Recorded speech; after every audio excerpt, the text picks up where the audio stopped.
ಹೆಂಗಿದ್ರಿ pass soccer ಬಂದೆ ಭಾಳ ದಿವಸ ಆತ ವಿಡಿಯೋನ ಮಾಡಿದ್ದಿಲ್ಲ. ಎದ್ರ ಸಲುವಾಗ ಅಂದ್ರೆ ಭಾಳ ಸ್ವಲ್ಪ ಪ್ರಾಬ್ಲಮ್ನೇ ಆಗಿದ್ದಾನ. ಯಾವ ಪ್ರಾಬ್ಲಮ್ ಅಂದ್ರೆ ಕಂಪ್ನಿ ಪ್ರಾಬ್ಲಮ್ ರೀಪ. ನಿಮ್ಗೆಲ್ಲ ಹೇಳ್ತೇನೆ. ಅದ ಏನೇನಾಗಿತ್ತ ನನ್ನ ಕೂಡ ಎಲ್ಲ ಭಾಳ ಅಡ್ಡಾಡೇನ್ರಿಪ್ಪ. ಎಲ್ಲ ಲಾಸ್ನ್ಯಾಗ ಆಗಿ ಎಲ್ಲ ಆಗಿ ಭಾಳ ಕೆಟ್ಟಿದತ್ ನನ್ನ ಕೂಡ. ಎಲ್ಲ ಕಂಪ್ನಿಗೆ ಗಾಡಿ ಹಚ್ಚಿದ್ದಲ್ಲ, ಎಲ್ಲ ಲಾಸ್ನ್ಯಾಗ ಹೋದೆ. ಈಗ ನನ್ನ ಗಾಡಿಗೆ ಡೆಕೋರೇಷನ್ ಮಾಡಕ್ಕೆ ಒಂದು ಹಾಡು ತಂದೀನಿ, ಒಂದು ಇವು ತಂದೀನಿ, ಮ್ಯಾಟ್ ಹಾಕ್ಸೀನಿ. ಮತ್ತು ಇದೈತಲ್ಲ ಗೇರ್ ಲಿವರ್ ಅದು ತಂದೇನಿ. ಹಾಕುನ ಗಾಡಿಗೆ ಹೆಂಗೆ ಕಾಣಿಸ್ತೈತಿ ಎಲ್ಲ ತೋರಿಸ್ತೀನಿ ನಿಮ್ಗೆ. ಇದು ನೋಡ್ರಿ ಮ್ಯಾಟ್ ಹೆಂಗೆ ಕಾಣಾಕತ್ತೈತೆ ಅನ್ನೋದು ಕಮೆಂಟ್ ಮಾಡಿರಿ. ಮ್ಯಾಟ್ ಆಕ್ಷನ್ ನೋಡ್ರಿ. ಇದು ಹಾಡು ತಂದೀನಿ. ಇಲ್ಲಿ ಇದಕ್ಕೆ ಹಾಕಾಕ ಹಿಂಗೆ ಹಾಕಿಸ್ತೀನಿ ನೋಡ್ರಿ. ಇಲ್ಲಿ ಹಾಡು ಹಾಕಾಕ ಇದು ಹೆಂಗೆ ಕಾಣಾಕತ್ತೈತಿ ಕಮೆಂಟ್ ಮಾಡಿರಿ ಎಲ್ಲ. ಇದು ಗೇರ್ ಲಿವರ್ ಈಗ ಹಚ್ಚುನ ಇದೊಂದು ಐತೆ ನೋಡ್ರಿ.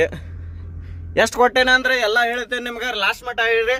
ಇದು ತೆಗಿಯೋಣ ಈಗ ಹಾಕೋಣ. ಇದು ನೋಡ್ರಿ ಹಿಂಗೆ ತೆಗಿಯೋದ, ಇಷ್ಟು ತೆಗಿಯೋದ. ಇದು ತಗದ ಇದು ಹಾಕೋಣಂತ ನೋಡ್ರಿ. ಸೋಕರ್ ಮಂದಿ ಇದು ತಗದ ಮೊದಲಿಂದ ಗೇರ್ ಲಿವರ್ ಇದು ಇಲ್ಲಿಟ್ಟ. ಇದು ನೋಡ್ರಿ ಹೆಂಗೆ ಕಾಣತೈತೆ ಅನ್ನೋದು. ಇದು ಹಾಕ್ಸೀನಿ. ಹೆಂಗೈತೆ ನೋಡ್ರಿ. ಹಿಂಗೆ ತಿರ್ಗಿಸಿ ಬಿಟ್ರೆ ಸಾಕು. ಇದು ಕುಂತ ಬಿಡ್ತಾ ಇಷ್ಟ ನೋಡ್ರಿ. ಇದು ಕುಂತ ಇದು ಹಾಟ್ ಐತಲ್ಲ ಇಲ್ಲಿ ಇಡೋಣ ಮುಂದೆ. ಇದು ಚಲೋ ಕಾಣತೈತಿ ಮುಂದಲಿಂತ್ರ. ಎಲ್ಲ ಹೆಂಗೆ ಕಾಣ್ದ ಏನೈತೆ ಅನ್ನೋದ ಲೈಕ್ ಮಾಡಿರಿ, ಫಾಲೋ ಮಾಡಿರಿ, ಶೇರ್ ಮಾಡಿರಿ, ನಿಮ್ಮ ತಮಗೆ ಸಪೋರ್ಟ್ ಮಾಡಿರಿ. ಏನೇನಾಗೈತೆ ನನ್ನ ಕೂಡ ಎಲ್ಲ ಇಡ್ತೀನಿ ಮುಂದಿನ ವಿಡಿಯೋನಾಗ. ಈಗ್ಲಿಂತ್ರ ಮತ್ತೆ ಕಂಟಿನ್ಯೂ ವಿಡಿಯೋ ಮಾಡ್ತೀನಿ. ಹೆಲ್ಪ್ ಮಾಡೋಣ. ನಾನು ಸಿಕ್ಕೊಂಡ್ ಬಿಟ್ಟಿದ್ದೆ ಕಂಪ್ನಿನಾಗ. ಮುಂದಿನ ವಿಡಿಯೋನಾಗ ನಿಮ್ಗೆಲ್ಲ ಹೇಳ್ತೀನಿ ಏನೇನಾಗೈತೆ ಅನ್ನೋದು. ಲೈಕ್ ಮಾಡಿರಿ, ಫಾಲೋ ಮಾಡಿರಿ, ಶೇರ್ ಮಾಡಿರಿ. ನನ್ನ ವಿಡಿಯೋಗೆ ಜಾಸ್ತಿ ಶೇರ್ ಮಾಡಿರಿ. ಎಷ್ಟಕ್ಕೆ ತೊಗೊಂಡೆ ಅನ್ನೋದ್ರ ನೀವು ಕಮೆಂಟ್ ಮಾಡಿರಿ. ನೀವು ಹೇಳೋಣ. ಮತ್ತು ಇಲ್ಲಾಂದ್ರೆ ಮುಂದಿನ ವಿಡಿಯೋನಾಗ ನಾನೇ ಹೇಳ್ತೀನಿ. ಬರ್ರಿ ಹೋಗೋಣ. ಈಗ ಮುಂದಿನ ವಿಡಿಯೋನಾಗ ಸಿಗೋಣ. ಬಾಯ್ ಬಾಯ್, ಟಾಟಾ.